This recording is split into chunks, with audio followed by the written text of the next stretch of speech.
Assalomu alaykum hurmatli kuzatuvchilar. Bugun sizlarga taqdim etadigan narsalarimiz xo'p, bu yerda moykamiz, 60 litrlik va 110 litrlik qozonimiz va 1 metrlik kurasi o'zidan bo'lgan mangalimiz joylashadi. Xo'p, ushbu obyektni bosqichma-bosqich qurilish jarayonini sizlarga ko'rsatib boramiz. Qolaversa, undagi sirlarni ochishga harakat qilamiz.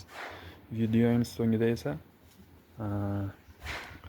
to'liq rasxodi, usta haqqisi va anjomlariga qancha rasxod ketganini aytib o'tamiz. Hozirda obyektimizni nolini terib oldik. Endigi navbat kuldon qismi bo'ladi. Kuldon qismi tayyor bo'lgach, keyin tepa etabiga o'tishni davom etamiz. Kuldonimizning eshiklariga xuddi shu tartibda sim bog'lab olinadi. Birinchi qatorning ustidan kuldon eshikchalari qo'yiladi. E'tibor beriladigan joyi biz 8 santimetrlik paltirag'ichdan foydalanamiz. Shuning uchun birinchi qatorning ustidan xo'p, kuldonimizda eshiklari joylashadi. Ishlarimiz hozir shu holatga yetib keldi. Xo'p, moykamiz 6 g'ishda hozircha to'xtadi. Kuldonimizning eshiklari 1,5 g'ishga mo'ljal bo'ladi. Xo'p, simlarni ko'rib turganingizdek g'ishtlarimiz bilan bog'lagan holatda terib ketamiz.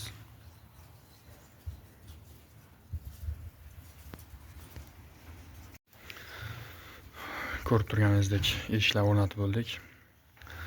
Ustidan bitta g'isht qo'yiladi. O'sha g'ishtning ustidan katta eshigimiz, ya'ni o'chog'imiz asosiy eshigi qo'yiladi. Bunda siz e'tibor bermaysiz bu g'isht ko'tarilib qolganiga, chunki keyingi etaplarda g'ishtimizda teksligi eshik qo'yilgandan keyin tekis bo'lib ketadi. Hozirgi holat. Endi eshiklarimizni qo'yamiz. O'chog'imizning birini eshiklarni qo'yib bo'ldik. Yuqorida aytib o'tganimdek, pastki qismdagi g'ishtimizning balandligi yuqoriga kelganda 0 bo'lib ketadi. Keyingisi ham xuddi shunday qilib terib olinadi. Mangalimizga keladigan bo'lsak, mangalimiz pastki qismi 6 ta qatorda to'xtadi va ustidan profil yotqizilgan holatda ustiga g'isht terib olinadi. Xuddi shu holatda to'lig'icha g'isht teriladi. Qolaversa, bu yerda moykamiz ham 6 qatorda to'xtagan. Xuddi shu ko'rinishda moykamiz oldidan endi yarim qator g'isht yuradi. Bu yerda eshigimizda simlarni ham alohida ko'rsatib o'tay. Svязка berib o'tamiz. Xuddi shu holatda. Negaki bu eshigimizda qimirlab ketishini oldini oladi. Eshiklarimiz ham deyarli tayyor bo'lib qoldi. Hozir bu eshiklar ustki qismidan yana 2 qator g'isht yuradi. Umumiy bu 8 qator g'isht yuradi. Mangalimiz yon qismlari terilyapti. Hurmatli kuzatuvchilar, ishimiz hozir shu jarayonga yetib keldi. Bunda hozir eshiklari o'rnatilgan holatda o'chog'imiz oldi qismi to'lig'icha yakunlandi. Xo'p, moykamiz hali ishlanish jarayonida. Bunga keyinchalik qaytamiz. Hozirda o'choqlarimiz ichki qismiga o'tdik. Ya'ni kuldon qismi. Doimiydek tagiga bir qator g'isht yurgan holatda endi kuldon qismini tayyorlashga o'tamiz. Mangalimiz ham hozircha shu holatda to'xtab turibdi. Buni ham hali davom ettiramiz.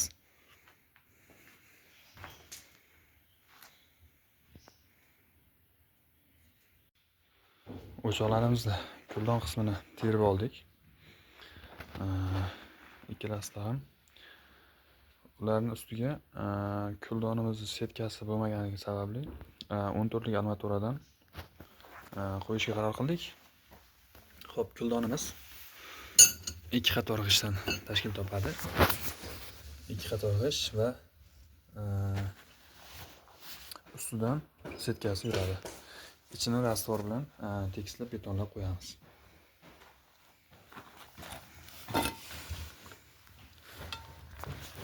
Xuddi shu holatda bo'ladi. Hozirda atrofini tuproq bilan to'ldiryapmiz. Tuproq bilan to'lgach, ustki qismidan o'chog'imizni ichki eshik qismini tayyorlab olamiz. Xo'p, kuldonimizning ichki qismini tugatdik, setkalarni yotqizdik. Ustidan rastvor xuddi shu holatda to'shab olamiz. Endi qiladigan ishimiz bu yerda o'chog'imizning ichki qismini razmerini olish bo'ladi. Buni qanday qilamiz? Xo'p. Bo'lsa qozonimiz qopqog'idan yoki o'zidan razmer olsak bo'ladi. Hozir.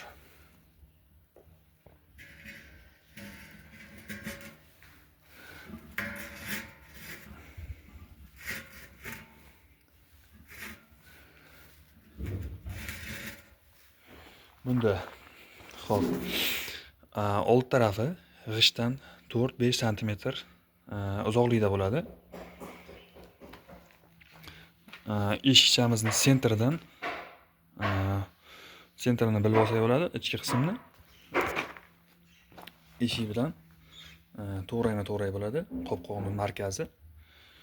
Xuddi shu holatda bo'ladi. Endi razmer qopqoq atrofini aylantirib chizib olamiz.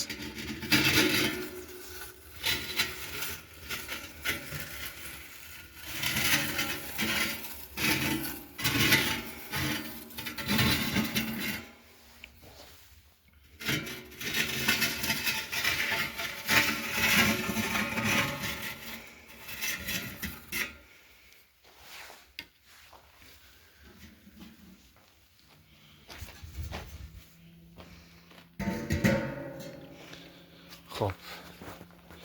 O'chog'imiz ichki qismini chizib oldik. Ko'rishingiz mumkin. G'ishtdan 5 sm uzoqlikda. Endi qiladigan ishimiz g'isht teramiz. G'isht qanday teramiz? O'sha chiziqni xuddi shunday qilib 3 sm ichki tarafidan g'ishtni ichi tushadi, xuddi shu holatda. Negaki, qozonimiz g'ishtga o'tirishligi uchun bu hozir qozonimiz tashqi tarafi bilan teng. Shuni hisobiga ichkaridan 3 sm olamiz. O'sha bilan qozonimiz ichki qismi tayyor holatga keladi. Endi g'ishtlarimizni rastvor ustiga yotqizamiz. Hurmatli kuzatuvchilar, o'chog'imizning ichki qismi tayyor bo'lib qoldi. Bunda hozir 2 qator g'isht aylantirdik. Birinchi qatori to'liq bo'ladi, ikkinchi qatorda esa tutun chiqishi uchun dimi-xot qism qoldiriladi. Ko'rishingiz mumkin, ikkalasida ham deyarli bir xil qoldirilgan. Xo'p, endi tutunimiz aylanadigan yo'li qilinadi yon tarafidan, xuddi shu ko'rinishda. Bu ikkala o'chog'imiz o'rtaga kelib tutashadi va bitta mo'ridan tutun chiqib ketadi.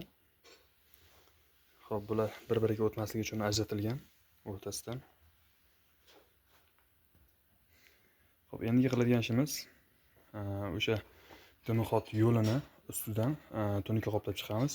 Negaki beton ustidan monolit qilinganda beton pastga tushmasligi uchun. Xo'p, qozonlarimizni joylashtirib bo'ldik. Yonlarini tunuka bilan berkitdik. Xo'p, u yerda dimi-xot qismi.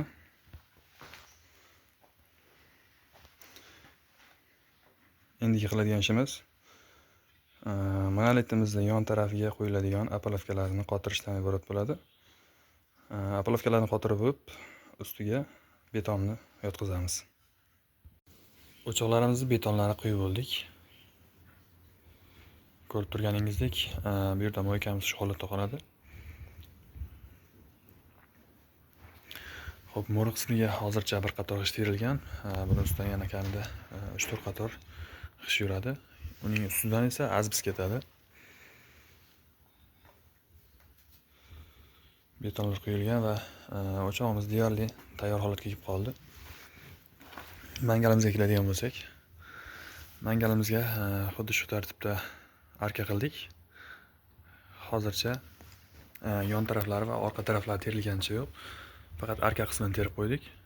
Endi qiladigan ishimiz xo'p, bu yerda o'choqlarimizni dimi faoliyatini davom etkazgan holatda mangalimiz tepa qismini terib olishdan iborat bo'ladi. Hozirda mangal qismi qurilish jarayoni davom etmoqda. Mangalimiz pol qismi qilingandan keyin 8 qator g'isht terildi va 8 qatorda arka qilindi. Xo'p, arkani ustidan bir qator to'g'ri g'isht o'tadi va uning ustki tomonidan g'ishtlarimiz qisqarib borgan holatda mo'ri qismiga aylanadi. Hozir sizlarga ko'rsataman. Xo'p, yuqori qismdan xuddi shu holatda qisqarib boradi. Xo'p, bunda oldi va ikki yoni qisqaradi, orqa tomoni esa tekis devor ko'rinishida kelaveradi. Hurmatli kuzatuvchilar, boshlagan ishimizni o'z nihoyasiga yetkazdik. Ko'rib turganingizdek, mangalimizga 3 qator agnoporni yig'ishdan o'tkazdik. Sababi o'tga chidamli bo'lganligi sababli shu g'ishtni tanladik. Xo'p, bunda ikki qatorida kuldon qismi joylashdi. Kuldon qismi bor bo'yiga joylashgan bo'ladi.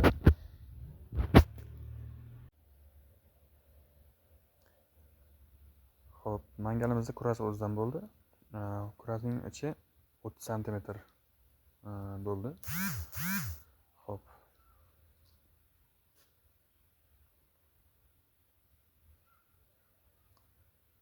Tepasi esa 4 talik zinapoya ko'rinishidagi g'ishtdan qildik. Tepa qismida esa mo'ri qismiga tunikadan tayyorlangan 250 razmerdagi turba qo'yildi. O'choqlarimiz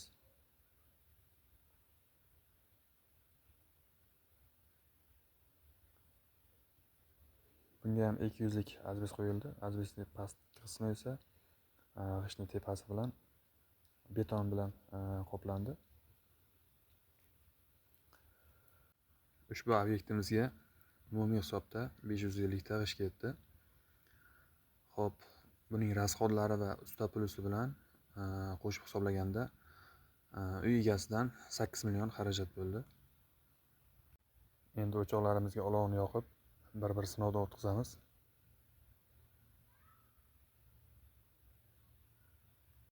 Umumiy hisobda 60 ga 40 santimetrlik moykamiz, 60 litrlik va 110 litrlik qozonlarimiz va 1 metrlik mangalimiz sinovdan o'tkazib olamiz. Ko'rib turganingizdek, tutun tortishlari o'ta go'zal holatda mangalimizni qurib bitkazdik. O'choqlarni ham bir sinovdan o'tkazamiz. Tutuni kiyimga urib qolmaydigan zamonaviy ko'rinishdagi o'choqlarimizdan biri bo'ldi. Ko'rib o'z bahoyingizni berishingiz mumkin.